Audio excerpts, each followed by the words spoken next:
ஓம் நமச்சிவாய ஓம் நமச்சிவாய.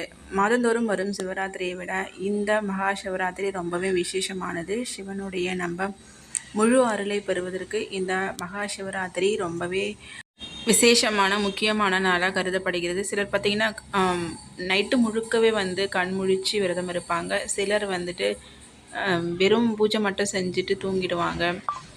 ஒரு சிலர் கோயிலில் போயிட்டு விரதம் இருப்பாங்க. ஒரு சிலர் வீட்டிலேயே விரதம் இருப்பாங்க. இப்படி அவங்கவுங்களோட இஷ்டத்துக்கு ஏற்ற மாதிரி நம்ம விரதம் இந்த சிவராத்திரியில் விரதம் மேற்கொள்வாங்க. நம்மளால் என்ன முடியுமோ அந்த மாதிரியான விரதத்தை நம்ம மேற்கொள்ளலாம்.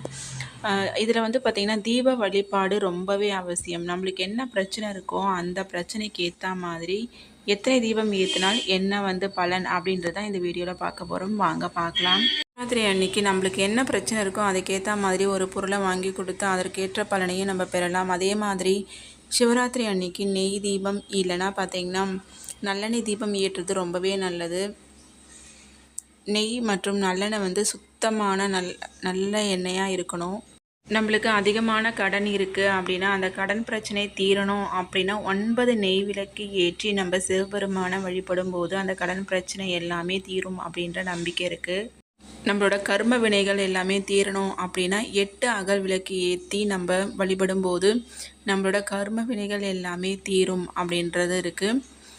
நம்மளுக்கு எதிரிகளால் பிரச்சனை இருக்குது, அவங்களோட தொல்லை நம்மளால் தாங்க முடியல அப்படின்ற பட்சத்தில் 6 அகல் விளக்கு ஏற்றி நம்ம வழிபாடு செய்யலாம். உடல் ஆரோக்கியத்தில் அடிக்கடிக்கு நம்மளுக்கு பிரச்சனை இருக்குது அப்படின்னா நம்ம எவ்வளோ மருந்து சாப்பிட்டாலும் அதற்கான பலன் கிடைக்கல அப்படின்றவங்க 7 அல்லது 8 அகல் தீபம் ஏற்றி நம்ம வழிபாடு செய்யலாம். எப்பொழுதும் வாழ்க்கையில் ஒரு விஷயம் நன்மை நடந்துச்சுன்னா பார்த்திங்கன்னா பல விஷயம் நம்மளுக்கு தோல்வியில் முடியுது.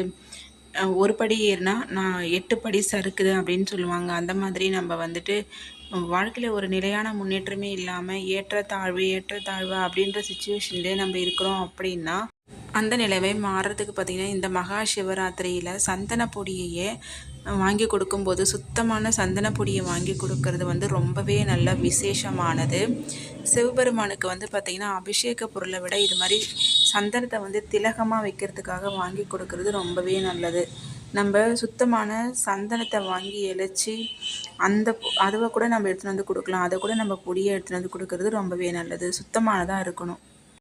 அதே போல் வில்வம் ரொம்பவே எல்லாருக்குமே தெரியும்.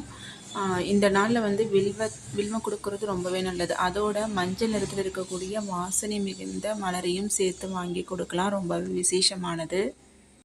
அதே போல் இந்த மகா சிவராத்திரியில் பார்த்திங்கன்னா சர்க்கரை பொங்கல், தயிர் சாதம் போன்ற அந்த நெய்வேத்தியமாக நம்ம சாமிக்கு வச்சு படைச்சிட்டு அங்கே வரும் பக்தர்களுக்கு நம்ம கொடுக்கும்போது ரொம்பவே மிகுந்த பலன் நம்மளுக்கு கிடைக்கும். இப்படி நம்ம அங்கே வரும் பக்தர்களுக்கு நம்ம இந்த மாதிரி வெண்பொங்கல் பிரசாதமாக கொடுக்கும்போது வெண்பொங்கல் இல்லைன்னா பார்த்திங்கன்னா தயிர் சாதம் இந்த மாதிரி ஏதாவது சர்க்கரை பொங்கல் ஏதாவது செஞ்சு நம்ம பிரசாதமாக கொடுக்கும்போது நம்மளோட பிரச்சனைகள் எல்லாமே தீரும். இன்னொன்று பார்த்திங்கன்னா உறவுகளுக்கு இடையே இருக்கிற கசப்புத்தன்மை எல்லாமே போகும். கணவன் மனைவி பிரச்சனை எல்லாமே அடுத்ததாக சந்தன ஊதுபத்தி வாங்கி கொடுக்கலாம். இப்படி வாங்கி கொடுக்கும்போது நம்மளுக்கு சனி பகவானால் ஏற்பட போகின்ற பிரச்சனை எல்லாமே தீரும். இப்படி மகா சிவராத்திரியில் நம்மளால் என்ன முடியுமோ அதை நம்ம கோயில்களுக்கு வாங்கி கொடுத்து அதற்கான பலனை பெறணும். எல்லாருமே சிவபெருமானோட முழு அருள் கிடைக்கணும்னு வேண்டிட்டு இந்த வீடியோ முடிச்சுக்கிறேன். தேங்க்ஸ் ஃபார் வாட்சிங் ஃப்ரெண்ட்ஸ். பாய்.